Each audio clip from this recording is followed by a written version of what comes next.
Tahukah kamu kalau sejak tahun 2021 Indonesia telah memasuki fase struktur penduduk tua, yaitu aging population, yang mana sekitar 1 dari 10 penduduk Indonesia adalah lansia.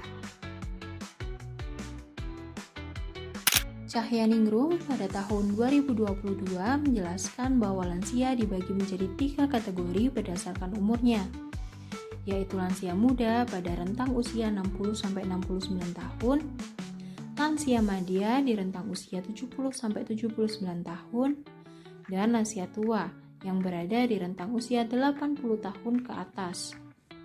Mengutip dari data Badan Pusat Statistik tahun 2024, menyatakan bahwa lansia sebesar 12% dari jumlah penduduk, dan hal ini diprediksi akan mengalami kenaikan hingga sekitar 20% pada tahun 2045. Fenomena ini juga terlihat di Kota Malang, terhitung dalam tahun 2023 sampai 2024 terdapat kenaikan sebesar 0,42% dengan persentase 13,30% dari total penduduk. Di sini ini RW paling kecil wilayahnya, paling sedikit kakaknya, warganya juga paling sedikit. Dan kebetulan lansianya banyak, usia produktifnya cuma sedikit, remajanya sedikit, anak-anaknya sedikit. Jadi sekitar 60% itu lansia. RW 10 merupakan salah satu wilayah terkecil di Kelurahan Purworejo, Kota Malang, dengan jumlah penduduk lansia lebih besar jika dibandingkan dengan jumlah kelompok umur lainnya, di mana jumlah penduduk lansia adalah sebanyak 48 jiwa dari total populasi penduduk laki-laki sebanyak 143 jiwa dan perempuan 136 jiwa.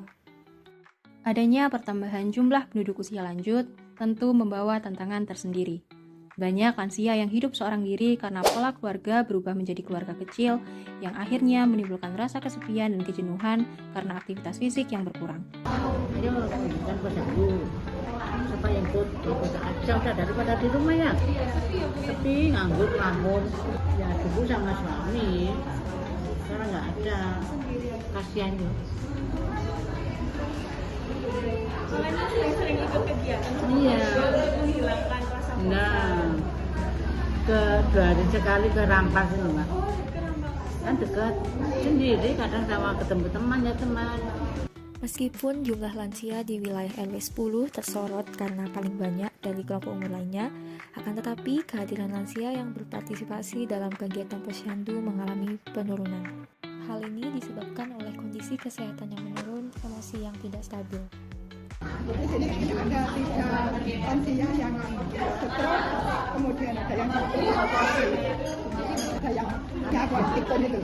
Berikut merupakan pemaparan oleh Ketua Kelompok Lansia. Dulu itu bulannya yang datang, sekarang ini pakai Hal ini sejalan dengan penelitian yang dilakukan oleh Choi dan kawan-kawan pada tahun 2020. Seiring bertambahnya usia, banyak orang tua mengalami perubahan dalam partisipasi mereka dalam kegiatan sosial akibat dari transisi kehidupan yang besar seperti pensiun, kematian keluarga dekat atau teman, maupun penurunan fungsi fisik. Kader Posyandu menjadi tulang punggung keberlangsungan layanan ini. Saat ini telah ada 10 orang kader di Posyandu Jalakkoci yang juga merupakan anggota PKK. Yang muda cuma Gunani. Sebagian kecil.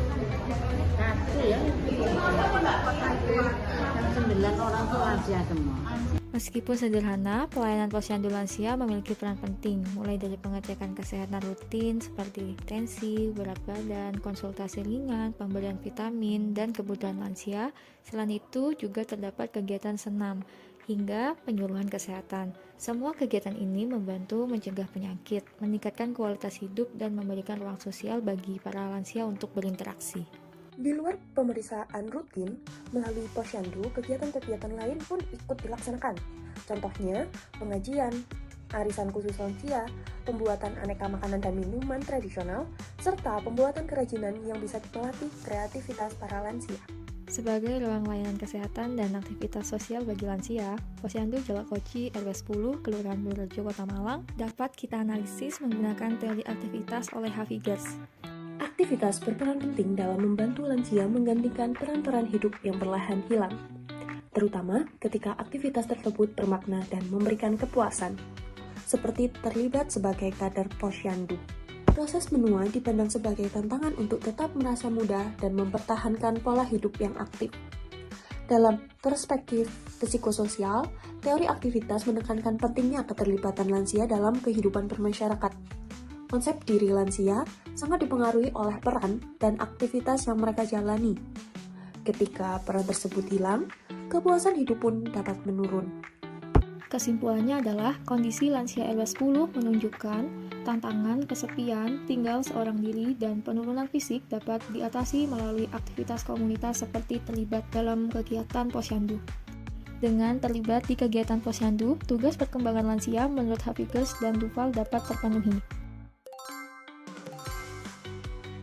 Melalui teori aktivitas Havigers terbukti kuat bahwasanya kualitas interaksi sosial memberi pengaruh besar terhadap kepuasan hidup lansia dibandingkan sekedar jumlah aktivitas formal. Kedepannya, regenerasi dan pemetaan kondisi lansia menjadi langkah penting untuk memastikan pelayanan kesehatan lansia berjalan lebih optimal.